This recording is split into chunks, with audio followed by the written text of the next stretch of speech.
tatuwa puso tapos manakikimel.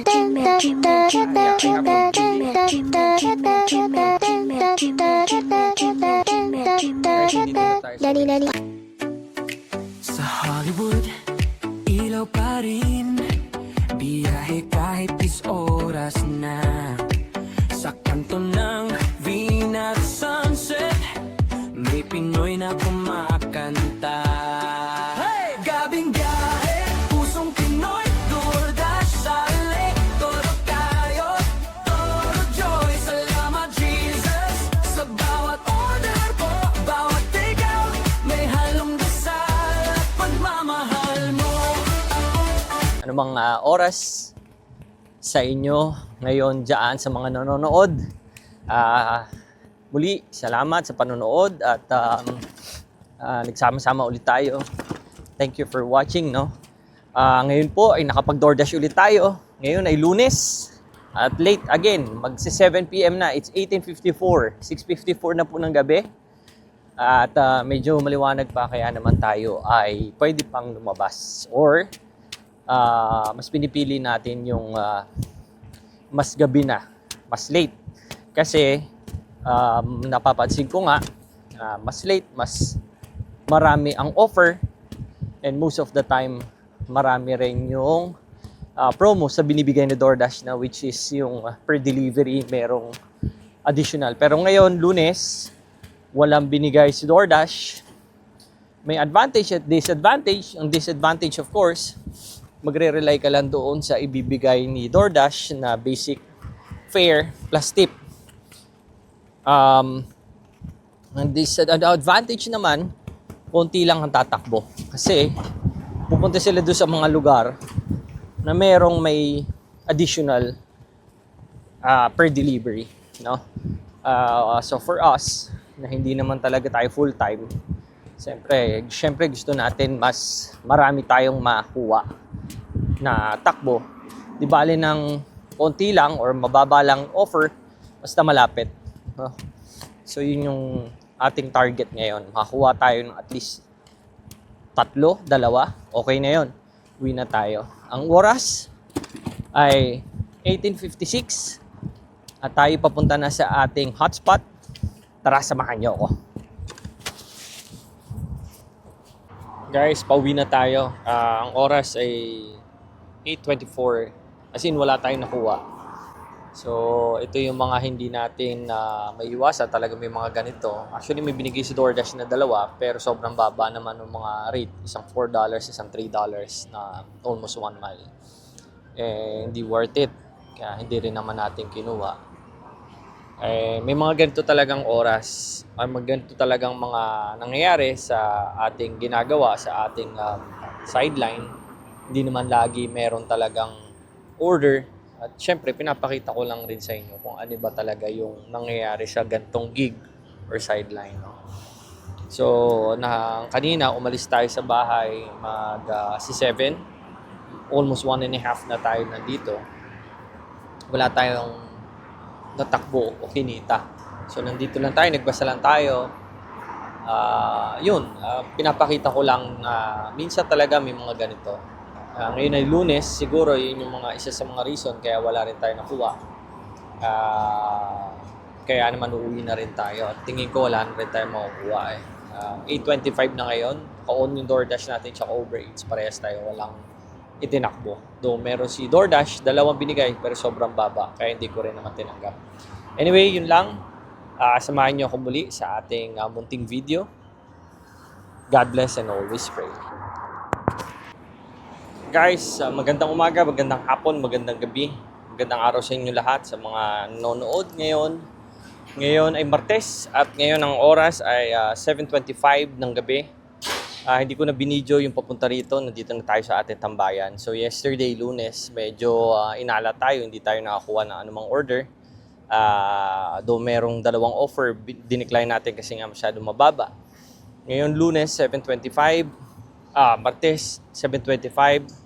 Sana hopefully makakuha na tayo ng order na maayos-ayos para makatakbo tayo. Kung wala, okay lang. Anyway, ang panahon ngayon, ever since kaninang umaga, cloudy siya. At ngayon umaambon. Teka, meron tayong offer sa Grubhub. It's 1 mile, 6.59. Accept natin to. Punta tayo sa Wingstop.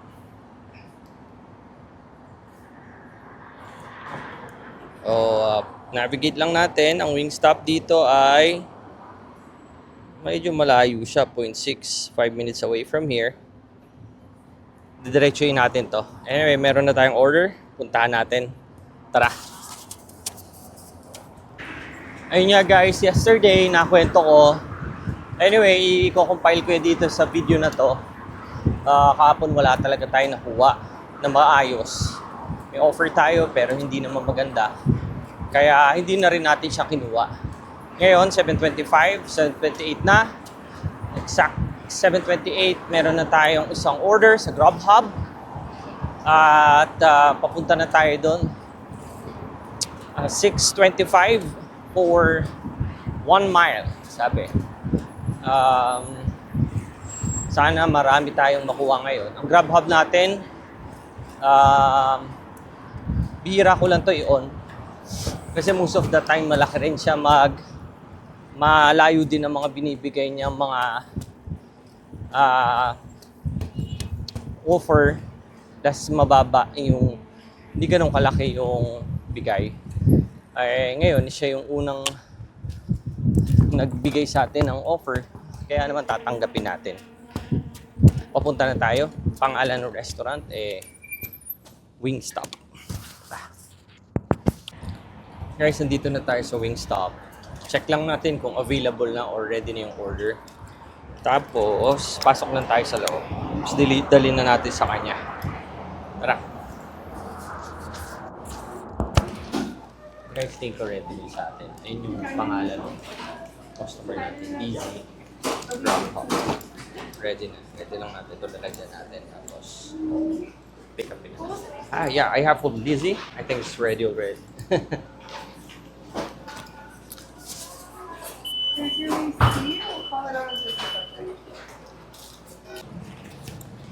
Guys, nakuha na natin yung order.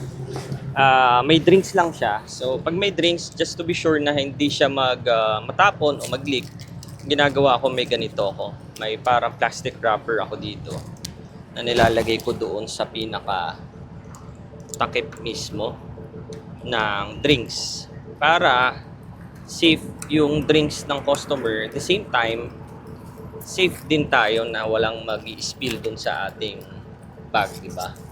Importante to. Kaya naglalagay talaga tayo ng ganito. Hindi natin lang basta-basta nilalagay yung drinks ng customer natin sa bag natin nang walang plastic.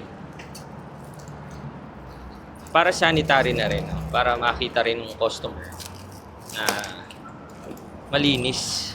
Kasi syempre do hindi naman ginagawa, may mga pagkakataon na alam mo yun, may isip mo paano baka dumihan, ininuman, no?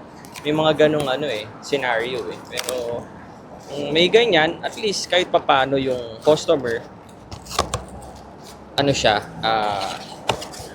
baga peaceful yung isip niya na ginawa natin siya ng effort. Tapos may lalagyanan tayo dito. Galing sa McDonald's lang naman to. Ginawa natin siya ng effort na nilagyan natin ng takip yung kanyang drinks. Tsaka natin ngayon ilalagay dito. So, mas safe, di ba? Baga mas presentable pati. Huwag lang natin kalimutan yung straw. Most of the time, nakakalimutan niya. Tara, deliver na natin to. Ipitin lang natin na mas maayos. Para sigurado tayong hindi mag-spill yung kanyang drinks. Check natin kung saan.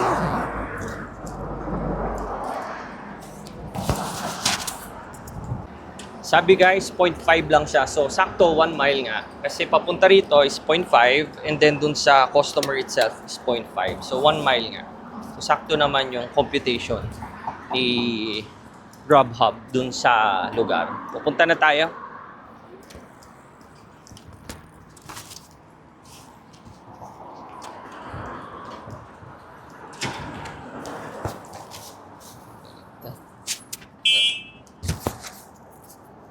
nandito na tayo. I think ito yung 920. Actually, walang number eh. Pero katapat siya ng 921. Kaya feeling ko ito yun. Ito yung mga mahihirap minsan. Tama yung sa pin ng map. Pero, walang number. So, paano mo nga naman, di ba, bababa o dadalhin yun doon. Anyway, check natin. May napagtanungan ako, sabi dito naman daw. Tara, dalhin natin.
Yun nga guys, doon nga siya at naka-open na yung gate. Nasa instruction naman na open na yung gate.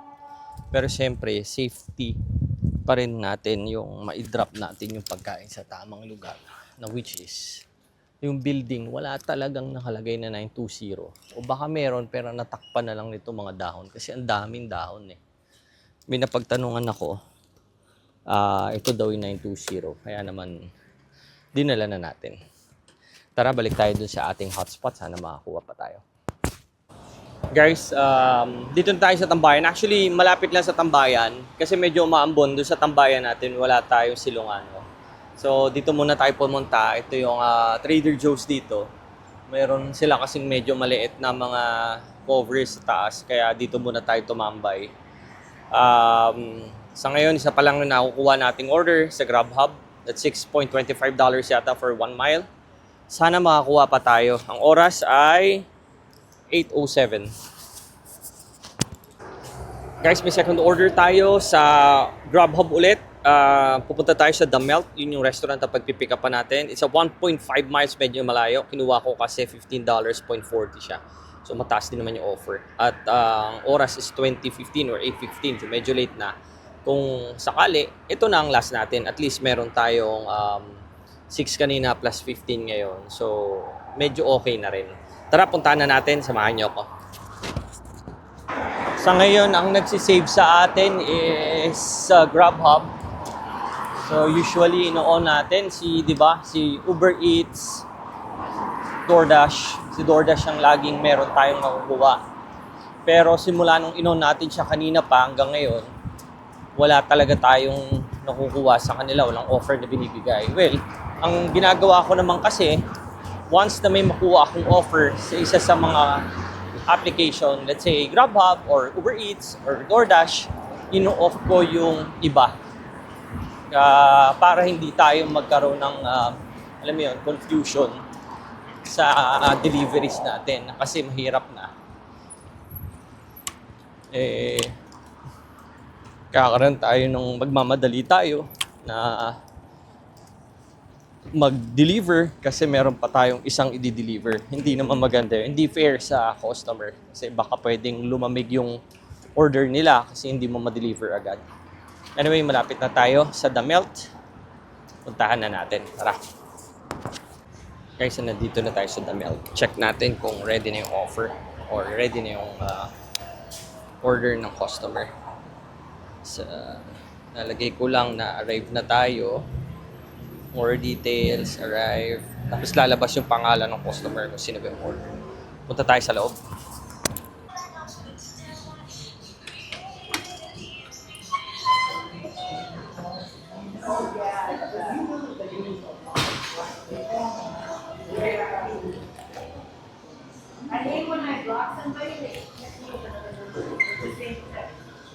one are you here for? For Test G. Appreciate it. Thank you. You're welcome. Have a good night.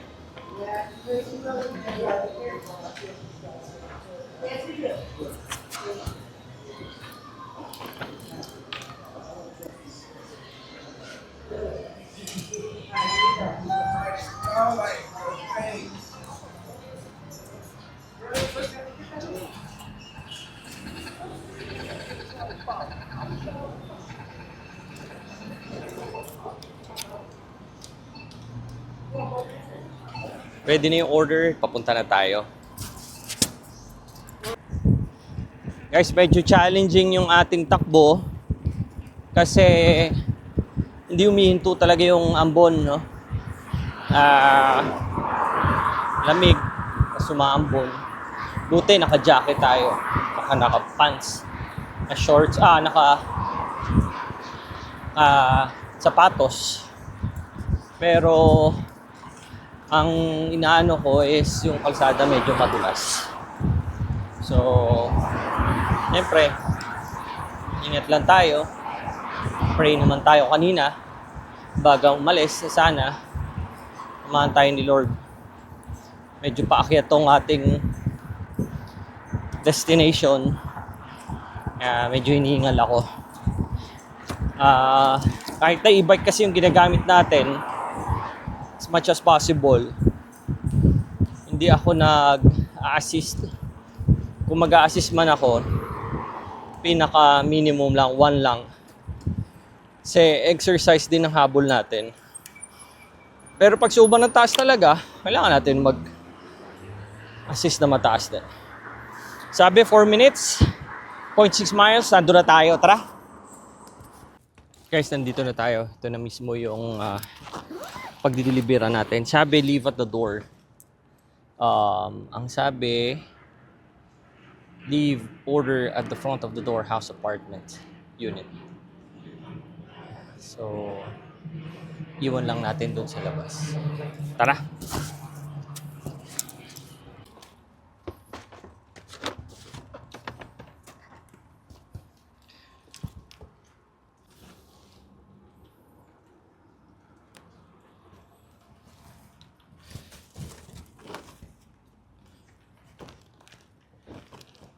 Thank you.